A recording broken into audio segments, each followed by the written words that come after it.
Hey guys, you know the drill by now. Once we do the summaries, we like to do the reading.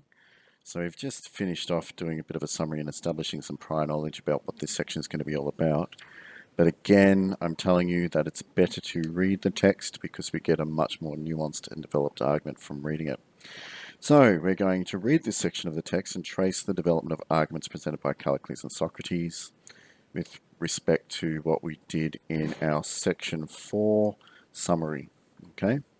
We're going to reference our prior knowledge that we got from our section 4 summary, and we're then going to develop a nuance. Now remember, the definition of nuance means much more subtle and well developed or refined. We're going to develop a more nuanced understanding of this section. All right, so quickly score yourself on those, and just to jog your memory a bit, draw a picture of an itchy man, because itchy, the concept of being itchy, was brought up in our summary, section 4.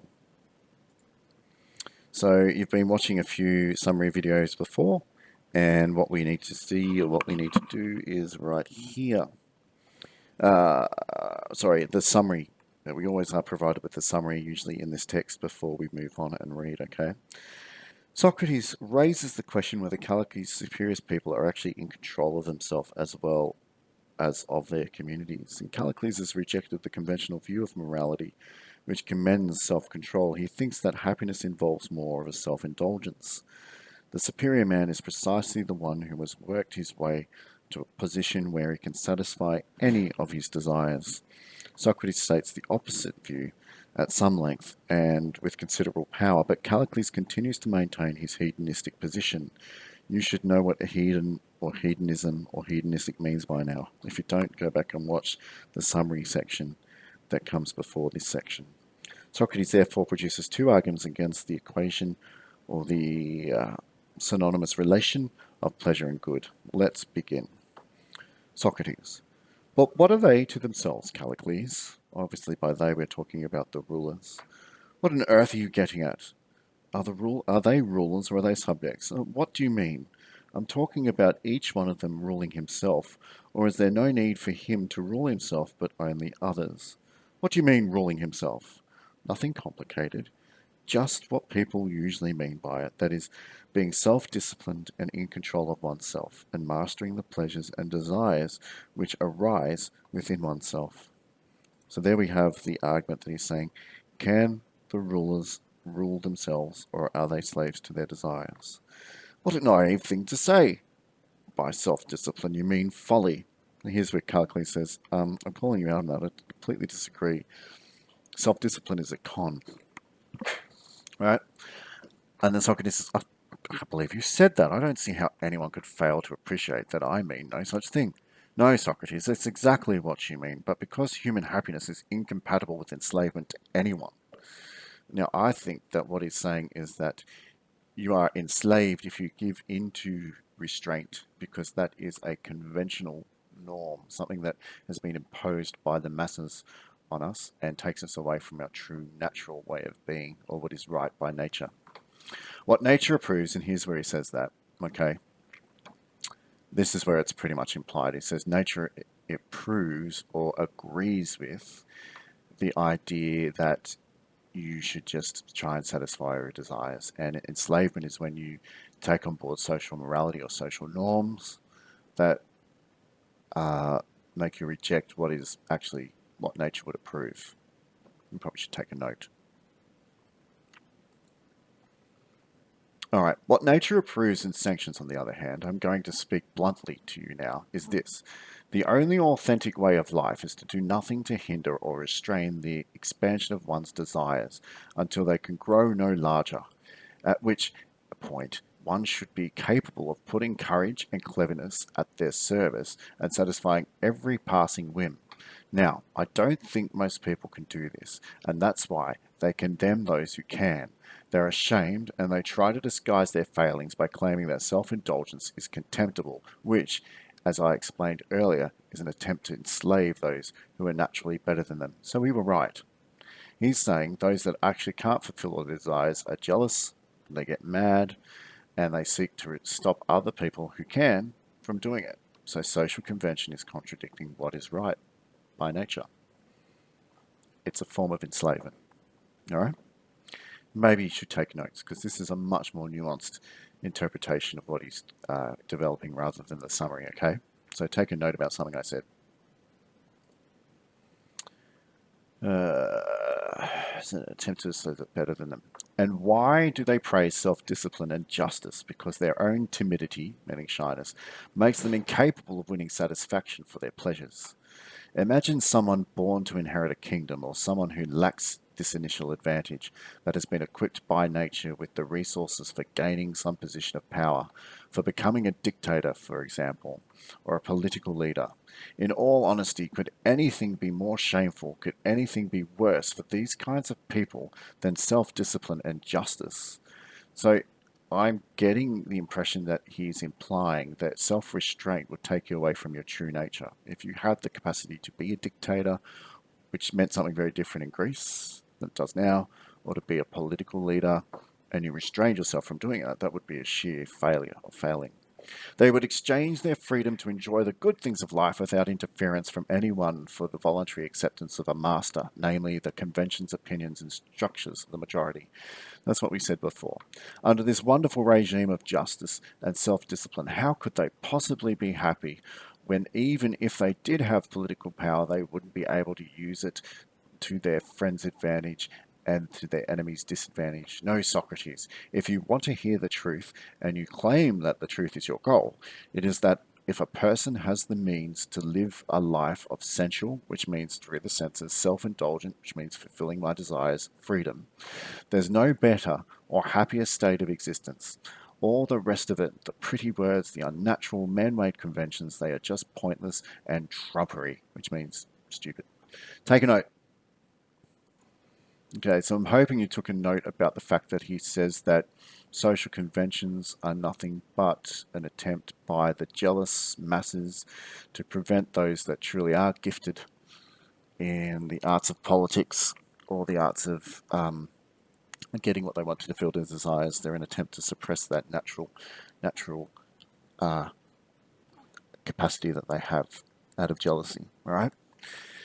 Oh, thank you, Callicles, for this generous. It's like I was being sarcastic, generous, frank elaboration of your position. You see, what you're doing here is giving a clear account of things which other people think but are reluctant to voice out aloud. So saying, look, thanks for actually just telling me what people really are thinking. Please, I beg you, do all you can to sustain the momentum until there's really no chance of your mistaking the right way to live. I have a question for you, and we should restrain our desires, you say, if we're going to fulfill our potential, but should let them grow as large as possible. Oh, sorry. I have a question for you. We shouldn't restrain our desires, you say, if we're going to achieve our full potential. Perfect. But we should instead let them grow as large as possible and then claim and then do whatever it takes to satisfy them. And this, you claim, is a good state of existence. Is that right? Yes, that's my position. So the idea that people who need nothing are happy is wrong. Yes, because otherwise there'd be nothing happier than a stone or a corpse. So here is where he's basically saying this life of restraint or trying to transcend or desire would just make you effectively like a corpse. You know, you'd be a stone. You're not trying to achieve anything. You don't have anything. How could you be happy? All right, that's probably a point to take a note on. Right, so after the corpse analogy, I mean, you know, people. So the idea that people who need nothing are happy is wrong. Well, stone doesn't need anything, so that's what they really are, just a stone or a corpse, and not really living. You get the logic. But the people you are calling happy have a terrifying life as well. The point is, you see, that it wouldn't surprise me if Euripides' words were true. Who's to say that whether life might not be death and death life? Perhaps we really are corpses. In fact, I did once also hear a wise man claim that we are dead and that the body is a tomb, and that the part of the mind which contains the desires is in fact characterized by the susceptibility and its instability. So whichever philosopher he's referring to is quite clearly saying giving into desire is just a frailty or a side effect of having a badly designed mind. Yeah. It was this part of the mind, it seems, which a clever storyteller from Sicily, perhaps or Italy, called a jar, although he derived the name from the fact that it is plausible and persuasive.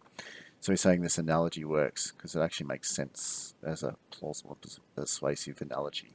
He also identified fools with non-initiates and said about the part of the mind where the desires are located that in fools, which is to say, when the part in an unrestrained and uncapped state, it is a leaky jar, and this analogy is for its insatiability. Right, so all he's really saying here, and it wasn't that clear, is like the fool who cannot give into restraint and just totally gives into all of his desires is just like a leaky jar.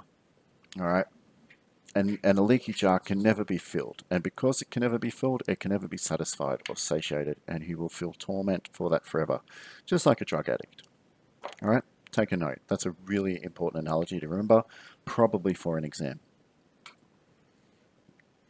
Okay. His position is the opposite of yours, Callicles. He produces evidence to suggest that there is no one in Hades, by which he means all that is unseen, worse off than these non-initiates who go about trying to fill one leaky jar with water. They they bring to it another equally leaky vessel, which is like a sieve. So now he's moving from the jar to a sieve.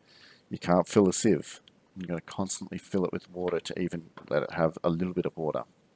According to my source, the storyteller's sieve is the mind. Here is explaining the analogy. He used the image of a sieve to imply that the minds of fools are leaky, in a sense that they're too unreliable and forgetful to prevent things spilling out. So you just constantly forget. You don't have time to reflect. You're not spending time being grateful. You're just going to let the fact that you were pleased fall out of your brain, out of your mind. This is pretty extraordinary stuff, I suppose, but it does clarify the evidence which I'd like to use to persuade you, if I possibly can, to change your mind to prefer an orderly life in which one is perfectly content with whatever it is to hand, to a self-indulgent life of insatiable desire. Am I getting through to you at all? Instead of your previous view, do you accept that self-discipline makes for greater happiness than self-indulgence? So here we have evidence that our man Socrates, he might not be concerned with pleasure, but I think he is as well. But he's also trying to see how we can be happy. Both of them are really aspiring to look at happiness, but they're coming from completely opposing ends. Socrates is all about self-discipline and restraint, probably for a content, appreciative happiness. Whereas, even though it's an unsatiable desire that's trying to be fulfilled, Callicles still is a big proponent of self-indulgence. Try to fulfill and grow your desires because that's really the only way you'll be happy. All right. Well, it'll make no difference at all to what you think, even if I tell you story after story with the same moral. So here's where the jar analogy is being pointed out. Okay, guys. Remember the how do I say it? The first analogy which is brought up around here is that if you're constantly filling the leaky jar, it'll never be full. And if the leaky jar is the mind will never be full and content. It'll always be like a drug addict, right? Likewise, the same happens if you're a sieve. Now, the jar analogy refers to the fool who is always giving into their desires and never has an opportunity to fill up the jar because the jar is always leaking and the jar represents their minds. The sieve is the same thing. You know, you cannot satiate a sieve. Everything falls out of it. You forget it. It falls out of your mind. So if you constantly live a life which is about approaching and always trying to achieve your desires, and you constantly grow your desires, you're never going to really be able to retain them and keep them. And you'll never be happy. You're just like an addict. So then he refers to another one where the jar is not leaking and you can completely fill it, and therefore it is satiable. And that's brought up around about here to here, okay? And Callicles says, no, you're nearer the mark, Socrates. Oh, now you're nearer the mark, Socrates. Oh, sorry, he hasn't actually pointed out the... Yep. He says, now you're near the mark, Socrates, because these two analogies are exactly what I think you should do. I think you should live your life like a leaky jar or like a sieve and constantly seek your desires and constantly experience those pleasures and that you get through the desires. Here is where he develops the analogy of filling up the jar with a content, a different type of happiness. All right, there's another analogy from the same school as the one I've just reported. Would you accept something along the following lines as an image for the different ways our self-controlled person and our self-indulgent person live? Imagine that both of them have a number of jars. The jars belonging to one of them are intact and filled with variously with wine, honey, milk, and so on and so forth. And suppose that each of these liquids is rare and very hard to come by, and that it takes a great deal of strenuous work to get them. Now, once your first man has filled up his jars, he stops channeling the liquids into the jars and gives them no further thought. As far as they're concerned, he can rest easily.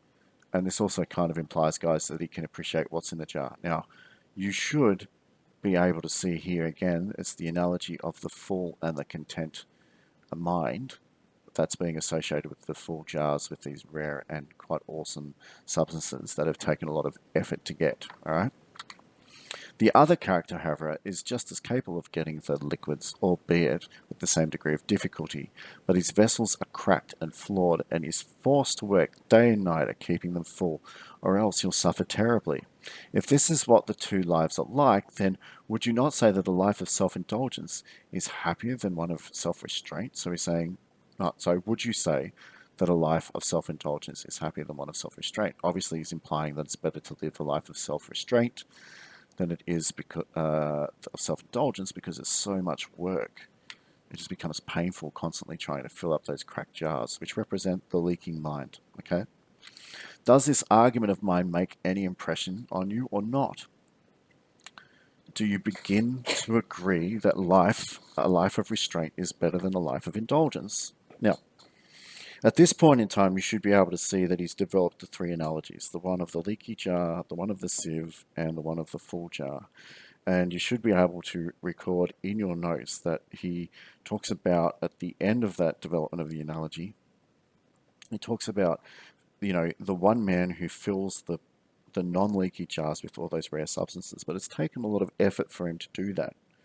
Whereas there's another equally capable man who's spending the same amount of effort, but he's constantly filling up the jars, right? And that's kind of going to be a bit of an agony, a bit of a torture, because he's never actually going to be happy. He's always going to be trying to fill up with a particular rare substance that takes a lot of effort to get. And in the process, he's never going to be happy because he hasn't filled the jars. Take a note. Now, Callicles isn't buying into this, okay? He doesn't agree. So he says, no, I'm not convinced, Socrates, because the one with the full jars can no longer feel pleasure. That's a really clever argument. Okay, so think of the analogy. If the jar's full, you can't give him more to put into the jar. So he can't feel the pleasure of putting stuff into the jar. He's kind of completely satiated, and satisfied means no more pleasure. All right, so, and that, as I said a moment ago, is the life of a stone. For a person to be fully satisfied and so to stop feeling either pleasure or distress. An enjoyable life, on the contrary, consists in keeping as much pouring in as possible. So he's saying, by all means, Socrates, you'll only be happy if you keep filling the jars, and you constantly do it, because it just allows for more and more pleasures. Take a note. All right, and Socrates goes on. But if there's a lot of stuff pouring in, there's also has to be a lot of stuff leaving it as well, doesn't there? I mean, so the jars must be very leaky to let it all out, mustn't they?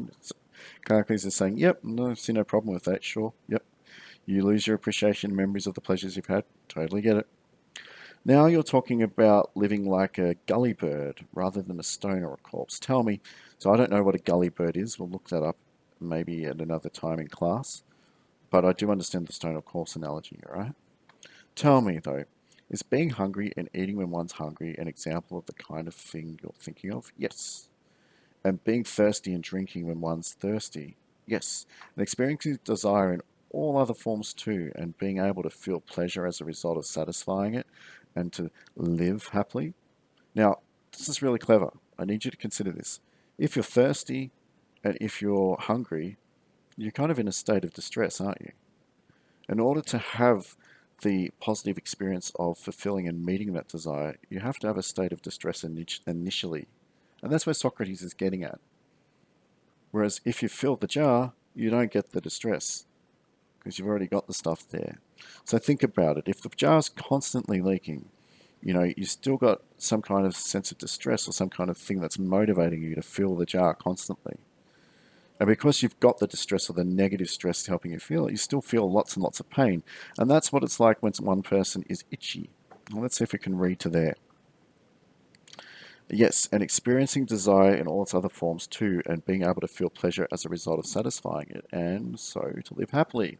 Socrates, thank you very much. This is an excellent beginning, and I hope you can carry on in the same vein without embarrassment. Actually, I'd better suppress my sense of propriety too, it seems. The main question I want to ask is whether. Oh, sorry. Did I say Callicles is saying that? Okay, yep. So Callicles has said here, sorry, yes, and experiencing desire in all of its other forms and basically fulfilling them is what makes you happy. But Socrates up here has implied, yes, but you must have something like a negative distress which motivates you to feel the desire. The desire also becomes a stress. All right? The fulfilling it makes you happy, but the feeling before is a bit of a negative. And he says, yes, experience desire in all of its forms too. Remember, desire can be a negative, but the satiation of it is positive. That's what we should be doing, and that's what we need to live happily. That's what Callicles said. I got it wrong. Socrates, thank you very much. This is an excellent beginning, and I hope that you can carry on in the same vein without embarrassment. Actually, I'd better suppress my sense of propriety too, it seems. The main question I want to ask is whether a lifetime spent scratching, itching, and scratching, no end of scratching, is also a life of happiness. So he's saying, like, you got the painful itch, you got that undesirable itch. Sure, scratching it makes you feel better and you get the pleasure, but you've also got the negative feeling that comes along with it beforehand, all right? And of course, Callicles is going, it's incredible, Socrates, how your arguments are designed purely for popular appeal. So he's kind of dismissing him, saying, you're just trying to please the masses, Socrates.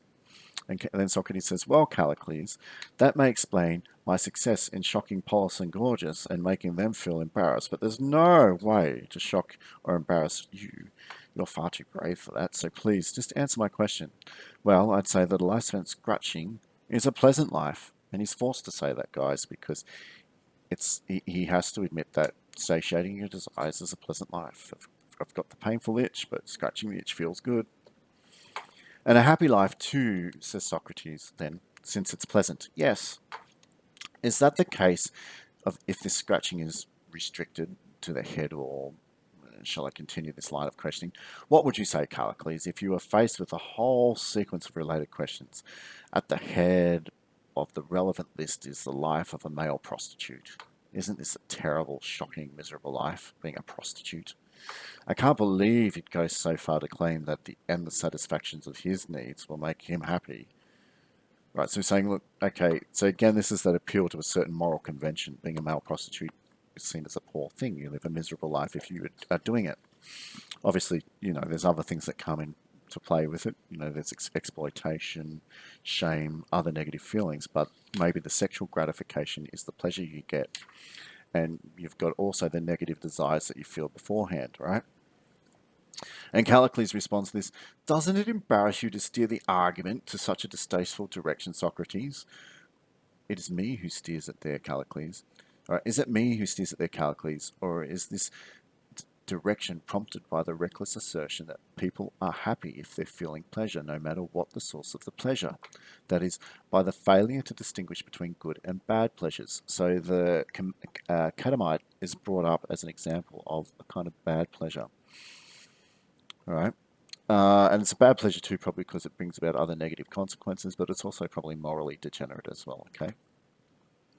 Could you tell me once and for all whether, in your opinion, the pleasant and the good are the same, or whether there's even more, or whether there's even one pleasure which isn't good?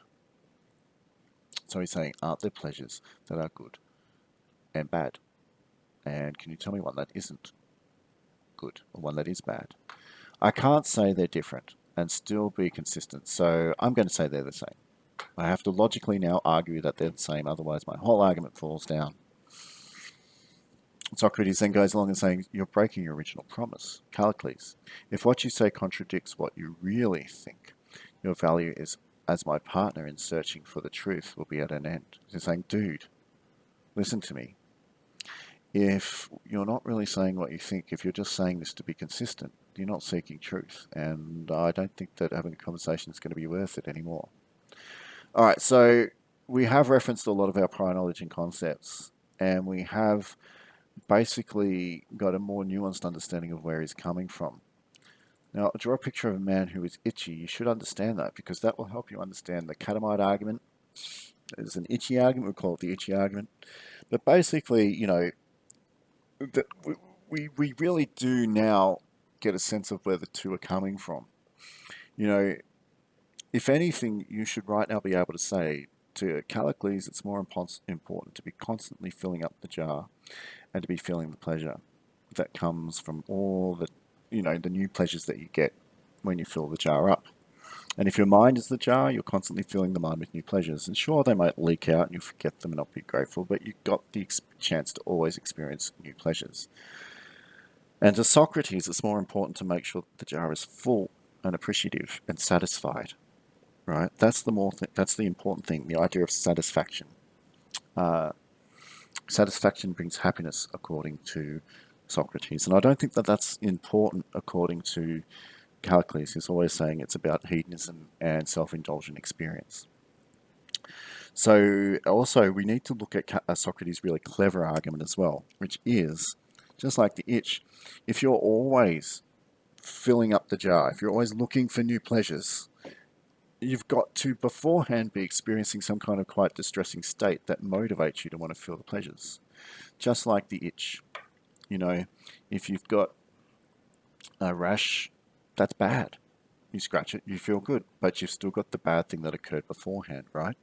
So that analogy can then be extrapolated to the catamite. I mean, you've got the desires. I mean, even if you're engaging in just normal heterosexual sex and you are someone who is constantly looking to satisfy your promiscuous lifestyle, right? You're still going to have that negative kind of desire, that need for fulfillment beforehand, even though you may feel the pleasure afterwards.